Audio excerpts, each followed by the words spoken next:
we're missing the Birmingham game on Saturday. Yeah. So your overall preparations, there is disruption, but majorly disrupted ahead of the season? It is or? what it is, Chris. Yeah. Right. You can't change it. It's not just us, the whole world's still so unpredictable. And it's, you've got to make sure that you do the right things. And I've always said that none of us are exempt from this. We're all vulnerable. So it's I'm just really pleased that we've managed to get through the week, and still some players have got some minutes in the belt and under the belt, and some players are still training well. So it's it's been said to go over the line. Got another recruitment meeting now. We still need to be aggressive in that. I don't change my thought process in that. There's still players that we still need to bring in very, very quickly. But let's wait and see. I'm hoping that the next 7 days, by the time we play Bristol Rovers away, will look like a completely different squad to the 6 players that I have now. Can I just a hint of reality to this as well? The 2 games, we went to games Tuesday at Tame against Hayes and Yedding, Wednesday at Banbury, and the kids were phenomenal to play 2 games back to back like they did.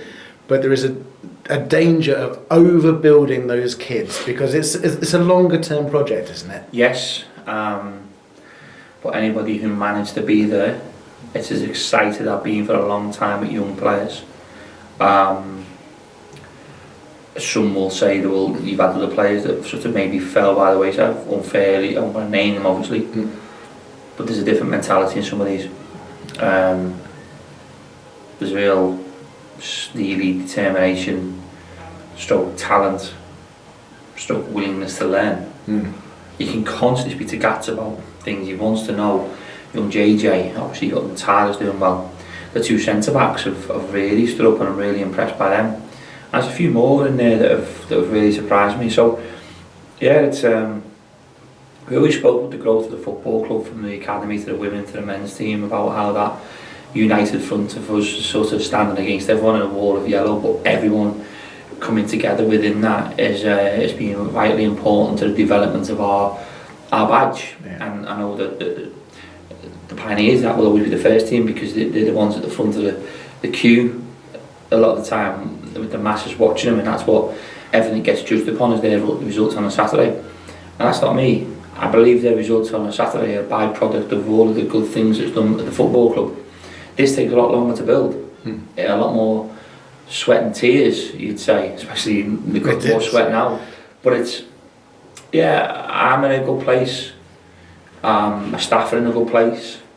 The players were in a good place until this week, but I'm sure when they come back they'll be in a good place. I think you're speaking to a different Karl that you spoke to at the back end of last season. I think it's evidently noticeable that we get frustrated. The board know we'll get frustrated over certain things, but we only get frustrated by the same things, and nothing that a conversation can't solve. And I think it's everyone's no one's got an ulterior motive. No one's trying to do it to leave. No one's trying to do it to get a better step in the right direction.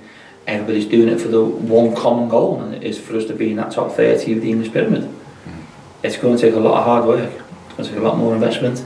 It's going to take a lot more time. It's going to take a lot more relationships to be built.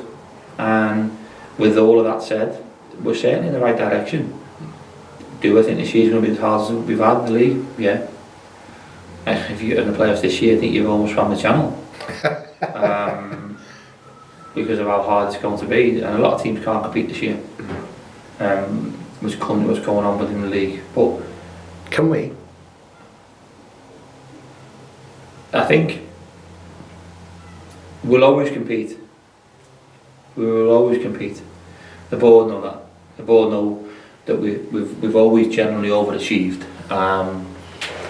and we believe that we're getting players still that will allow us to compete. The players that are in the building are better than what they were last year, because they're a year more advanced within us. We can compete off the pitch now, with training ground, facilities, academy, everything that we speak about. We had a gathering just with the staff just the other day, and you've seen how the connection runs right the way through the football club. It's the building blocks for me are slowly put in place now. I think you're just waiting for it to set, and I think I'm not going to come here and shout from the rooftops what we're going to do, because I think that's incredibly silly of me. It's pressure that the players don't need. The big thing for me this year is people enjoy themselves. We've got people back in the stadiums. Crazy to say that, what's going on in the world right now. We've got COVID, and COVID's probably one of its peak with the transmission, but I think it's a case of us getting back playing in front of people that we love playing in front of. I think the big thing for me is no external hype, no external overachievement, and that means you don't get too many pitfalls within that. But what that does is that will allow us to compete, and it's that sense of calmness right the way across the board, that if we're calm, yes, we can compete.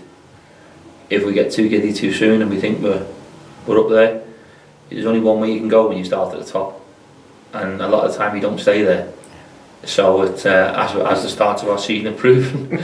But no, I think we're in a really good place. I know where we sit today with only 6-7 first team players still training because of what's going on, but we're not in a bad place, Chris, and it's there's still a lot more training hours to go before the ball rolls properly.